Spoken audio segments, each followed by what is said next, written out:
Today we're going to be looking at how the lockdown has had an impact on our health.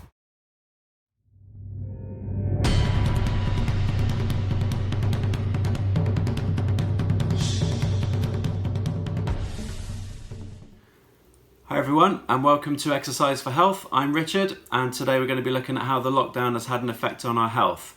I'm going to be talking about my own personal experience, but we're also going to be looking at some recent studies from the We Are Undefeatable campaign to see how it's affected people with long-term health conditions too. So just to give you a little bit of a background about my own personal history, I don't have any diagnosed health conditions. I try to lead a relatively healthy lifestyle, try and keep fit and active. I exercise 2 to 3 times a week. But on my 44th birthday last year, I actually went to the doctor's surgery for a health check. And they basically said that my blood pressure was slightly elevated and also that my body mass index was slightly high. So all the body mass indexes is like a height to weight ratio. So that came out at 29, and it should really be between 20 and 25 ideally. And it's classified as obese if it's above 30. So I needed to do something, I needed to make some change.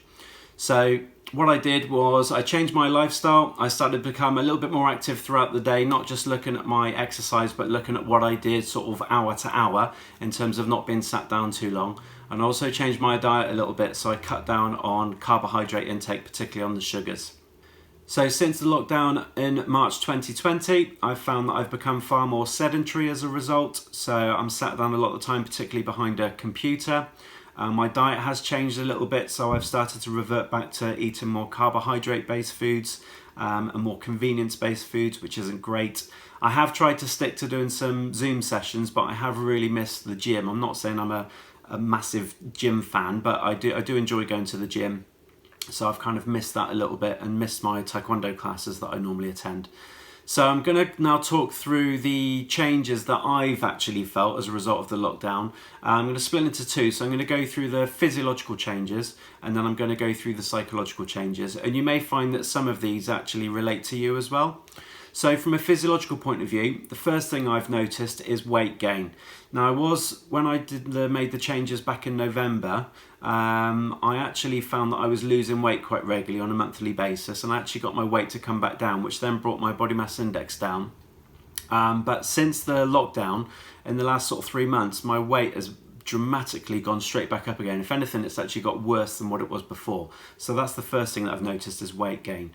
My shape's certainly changed. So I felt that I've put on excess fat tissue, particularly around my abdomen, and also felt that my muscle tone has actually lost quite considerably. So my muscles feel a little bit more squidgy compared to what they did before. So I found that my mobility has decreased. I feel a lot stiffer in the morning, and particularly throughout the day, just joints feel like they ache a lot more than they used to. So that's had an effect on how I feel throughout the day. So I felt that my strength has actually decreased. Lifting things, sort of general day-to-day things, I found they're getting heavier. And also doing some of the exercise that I'd normally do without having any issue, they've actually felt quite a lot harder to do. So that's made a change. I found that my joints are more painful, so particularly my knees when I'm walking up the stairs. My hips are painful when I go from a seated to a standing position. I found that my shoulders are hurting a lot more for some reason, particularly the right one.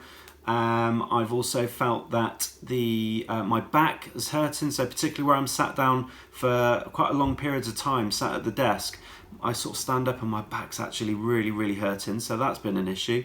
And also my tailbone of my spine, my coccyx, that's been quite painful, especially again if I'm sat down for a long period of time. I actually find that it's quite hard to sort of get moving around again and find a comfortable position. So this has also had an effect on my posture. So actually I say that and I'm thinking about it, so I'm thinking, right, sit up straight, Richard. It's had an effect on my posture again, where I'm just sat down a lot more than I would have been before. My posture has changed, so I've started to find that all the muscles are getting particularly tight across the front. It's causing my shoulders to come forwards, and then all the muscles across the upper part of the back that I'd normally be exercising if I was going to a gym. Where I'm not doing that, they've become a lot weaker, so that's then also had an effect on my posture, which indirectly is also then having an effect on my breathing, because my lung capacity is decreasing because of the change in posture. And because it's affected my breathing, then also that means that my fitness has deteriorated. So again, doing some of the exercise that I've been doing with friends on the Zoom sessions, I found that they've been a lot more challenging, and I find I'm getting breathless a lot quicker, and I'm not able to sustain the activity for as long as I normally would have. So ultimately, this has all meant that my energy levels have also dropped. Whereas normally I'd be working with clients, whether it be in a gym or in a studio setting, I've now found that I'm working with them through phone or email, so it's completely different. So just general energy levels, I feel like they've dropped quite dramatically. So let's go on to the psychological effects then, because obviously by being less active, it does affect you physically, but it also affects you mentally as well. So one of the main things that I've found through this lockdown is that my motivation has actually dropped. So I don't feel as keen to want to do things anymore as I would normally do. I'd be looking forward to doing things. I kind of feel like that's dropped a little bit. So I'm just not as keen to want to do things as much as I had done before. So motivation's been a big factor. Next thing is anxiety is also increased. So generally, it could just be not just anxiety about going out and thinking about the virus, but it's more about just generally my confidence has probably been knocked slightly. Where I've been stuck indoors and not dealing with people so much face to face, I now feel more sort of isolated. So that's actually not my confidence a little bit. So I actually feel slightly more anxious than what I did do before lockdown. So stress and frustration has been a factor. Not being able to go out and be with the people, friends, family, that sort of thing that I'd like to be with, and do the things I want to be able to do, that's caused a little bit of frustration. So stress levels have gone up a little bit. And then with the stress and anxiety, that's then caused some disturbances in sleep. So I found that I'm not sleeping very well. I did actually set up this YouTube channel just literally after the start of lockdown as something to do, but I found that my brain's kind of working in overdrive, thinking about things that I'd like to be able to do all the time, and it's then means that I find it hard to sleep. So that's been a factor. And then ultimately, with all these things, it's inevitably going to make me, certainly, and I expect maybe some people watching this will find this too, starting to feel a little bit low. Not in a state of where you feel completely depressed and you're not going to do anything, but certainly from the point of view that I feel slightly low and a little bit downhearted, and you kind of think, I just want to get back to normal again. I think everyone probably feels that'll be watching this. They just want everything to get back to normal. So that's the things that I've experienced myself. What we'll do now is we'll look at the We Are Undefeatable campaign, because they've just done a recent study that looks at the people that are living with health conditions in the UK to see what sort of changes and effects that they've had on their life. So we'll go through that. So the We Are Undefeatable campaign launched in the UK in August in 2019 and is a collaboration of many different charities that support people living with long-term health conditions, and it shares the same philosophy as I do. The aim of this campaign is to promote physical activity to approximately about 90 million people in the UK.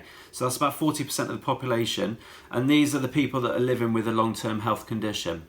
So what I'll do is I'll leave a link to their website in the description below so you can take a look at the amazing work that they've done. So their recent study highlights a few things.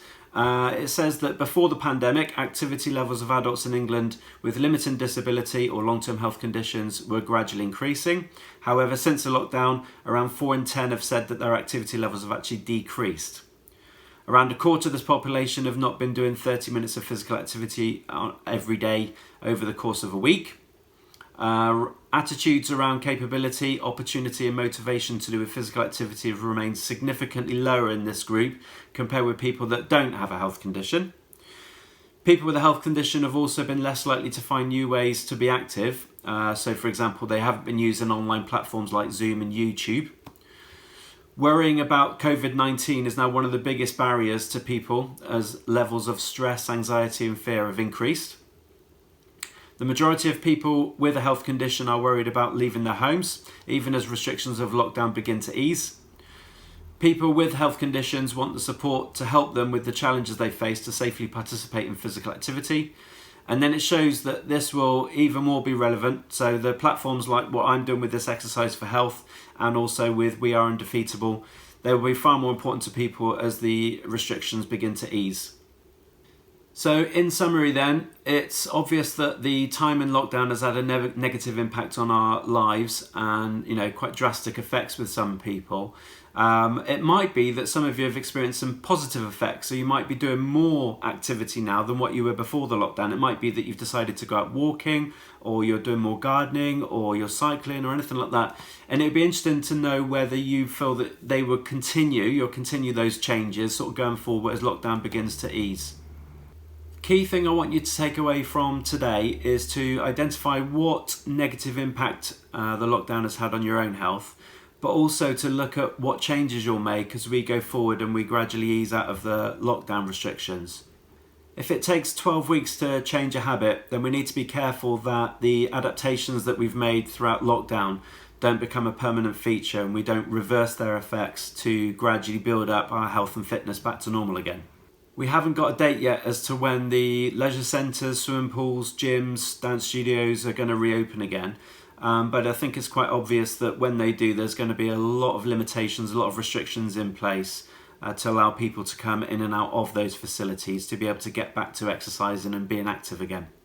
However, it's worth preparing what changes you're going to commit to as we come out of lockdown so that you can build your health and fitness back up again.